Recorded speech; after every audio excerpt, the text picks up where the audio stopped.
இப்போ நல்லா மொறு மொறுன்னு வந்திருக்கா.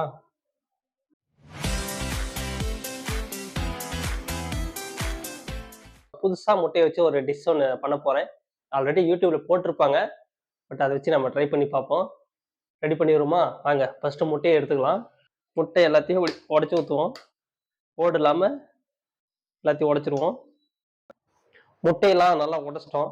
உடைச்ச பின்னாடி நல்லா ஒரு கத்தியோ இல்லாட்டி ஸ்பூன வச்சு நல்லா கலக்குங்க. கலக்கி எடுத்து வச்ச பின்னாடி இந்த மாதிரி ஒரு பாக்ஸா இருக்கிற மாதிரி ஒரு பிளேட் ஒன்று எடுத்துக்காங்க. பிளேட் எடுத்துட்டு அதில் ஊத்திட்டு பாருங்க, நல்லா பாதாம் பால் ஷேப்புக்கு வந்துருச்சு. ஊத்தின பின்னாடி இந்த மாதிரி ஒரு இட்லி குண்டாவிலையோ அல்லது இந்த மாதிரி ஒரு பாத்திரத்திலையோ ஒரு தண்ணி பிடிச்சி வச்சுக்கிட்டு இப்போ அதில் ஊற்றின அந்த முட்டையை இப்படி நல்லா மூடிட்டு இதில் கொஞ்சமாக தண்ணி பிடிச்சி வச்சு ஸோ அதுக்குள்ளே இப்படி மூடி இறக்கி வச்சிருவோம். இறக்கி வச்ச பின்னாடி இப்போ அடுப்பு பற்ற வச்சு வேக வச்சிருவோம்.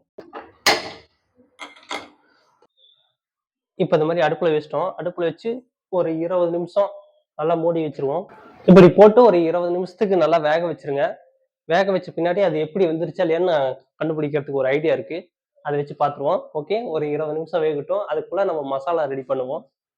இப்போ வந்து அது வெந்துட்டு இருக்கு. வெந்துட்டு இருக்கக்குள்ள நம்ம என்ன பண்ணலாம்னா சில்லி போட போறோம். ஸோ ஃபர்ஸ்ட் வந்து சுக்கா பண்ணலாம் அப்படின்னு ஒரு பிளான் வந்தது. இப்போ வந்து அது சில்லி போடலாம் அப்படின்னு சொல்லிட்டு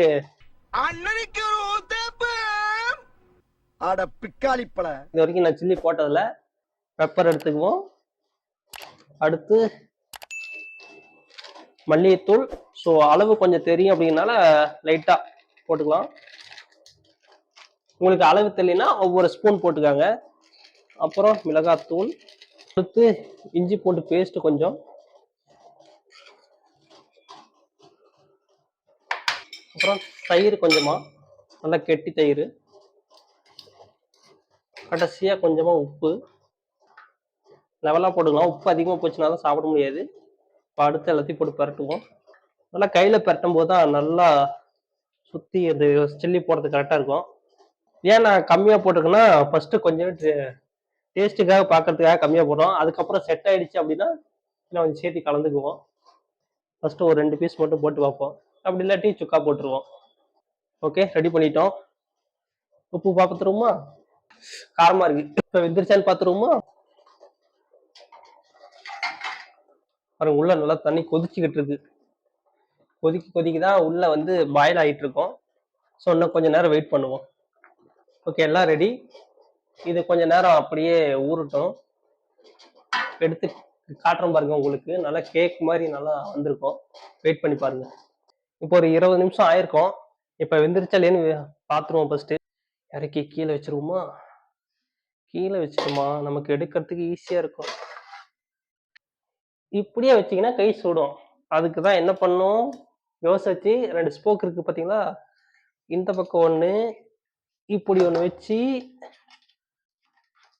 அப்படி லாக் பண்ணி அப்படி தூக்கிட்டா அப்படியே வெளியே எடுத்துக்கலாம். எப்படி? இப்போ இது வெந்துருச்சா இல்லையான்னு எப்படி பார்க்க போறோம்னா இப்படி கத்தி விட்டு இப்படி எடுக்கும்போது ஒட்டாம இருந்துச்சுன்னா நல்லா வெந்துருச்சுன்னு அர்த்தம். பாருங்க, நல்லா கேக் மாதிரி இருக்கு. இப்போ பாருங்க, ஃபுல்லா ஆறிடுச்சு. ஒரு 2 நிமிஷம் கழிச்சு அப்படி வச்சு அப்படி கமுத்தி எடுத்தா ஒரு வழியா கஷ்டப்பட்டு இது வந்து எடுத்துட்டோம். இப்போ வந்து பீஸ் போடுவோம். பாருங்க, பின்னாடி எப்படி இருந்தாலும் இங்க பாருங்க. ஓகே, இப்போ அடுத்த பீஸ் போட்டுருமா? இதை வந்து இன்னும் குட்டி குட்டியா ஓரளவுக்கு சின்னதாக போட்டுக்குவோம்.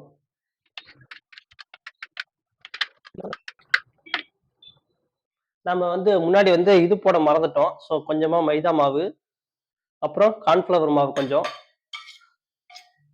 இப்போ நல்லா போட்டு நல்லா பரட்டிப்போம்.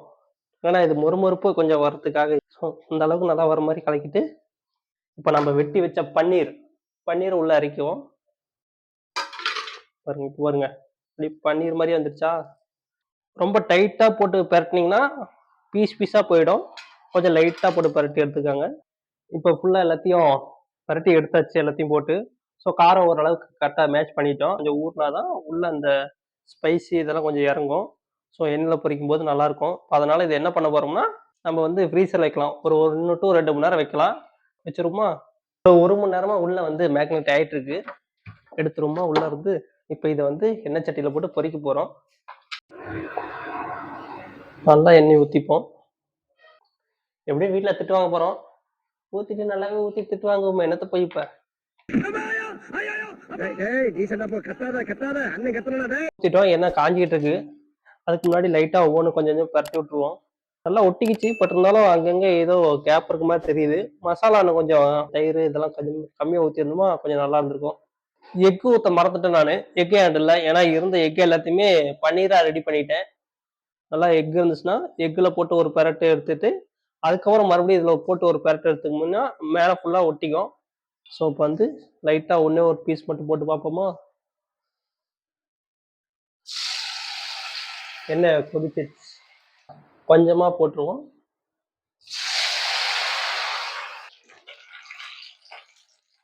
பாருங்க சும்மா கொஞ்சமா லைட்டா வேக விட்டு மட்டும் எடுத்துட்டேன். ஏன்னா ஆல்ரெடி முட்டையை வந்து பாயில் பண்ணிட்டோம்ல, அதனால லைட்டா எடுத்துட்டோம். அந்த மொறுமொறுப்புக்காக நம்ம போட்டது இன்னும் கொஞ்சம் 1 மணி நேரம் நல்லா ஊற வச்சோமா கரெக்டா இருக்கும். கொஞ்சம் முன்னாடியே நாங்க எடுத்துட்டோங்கிறனால இப்படி இருக்கு. ஸோ மசாலா கரெக்டா லெவல் போட்டோமா நல்லா மொறுமொறுப்பா வரும். ப்ளஸ் வந்து நம்ம அந்த சிக்கன் மீன் அந்த சில்லிக்கு போடக்கூடிய அந்த பவுடர் போட்டோமா நல்லா கிறிஸ்பியா வரும். பாருங்க நல்லா அந்த சிக்கன் போன்லெஸ் சிக்கன் மாதிரியே இருக்கு. புரியுதா? இது பாருங்க லைட்டா முட்டையை ஒன்று உடச்சி ஊற்றி கொஞ்சமா உடச்சி ஊற்றிட்டோம். ஸோ அதுல இருந்து மைதா மாவு கொஞ்சோண்டு ஆட் பண்ணி கார்ன்ஃப்ளவர் லைட்டா ஆட் பண்ண வட்டி நல்லா இது வந்துருச்சு. பாருங்க சுத்தி இருக்கா மீன் மாதிரி. ஸோ ஃபர்ஸ்ட் வந்து அளவு தெரியாதனால நாங்க கொஞ்சம் சொதப்பிட்டோம். இப்போ வந்து சரியா எடுத்துட்டோம். இது என்னன்னா ஒட்டுது, கொஞ்சம் ஒட்டாத அளவுக்கு பண்ணிக்காங்க. இப்போ அப்படியே போட்டு எடுத்துருவோமா? இப்ப நல்லா உங்களுக்கு வரும் பாருங்க, நல்லா மொறு மொறு மொறுன்னு. பாருங்க ஃபர்ஸ்ட் பாருங்க உப்பு மட்டும் இல்லாம அப்படியே வெண்ணெய் மாதிரி இருந்துச்சு. இப்போ மசாலா கொஞ்சம் ஆட் பண்ணும்போது நல்லா வருது. ஓகே போதும்னு நினைக்கிறேன். கலர் சேஞ்ச் ஆயிடுச்சு பாருங்க. இப்போ பாருங்க முன்ன பார்த்ததுக்கு பார்த்து கலர் பார்த்தீங்கன்னா எப்படி இருக்குன்ட்டு.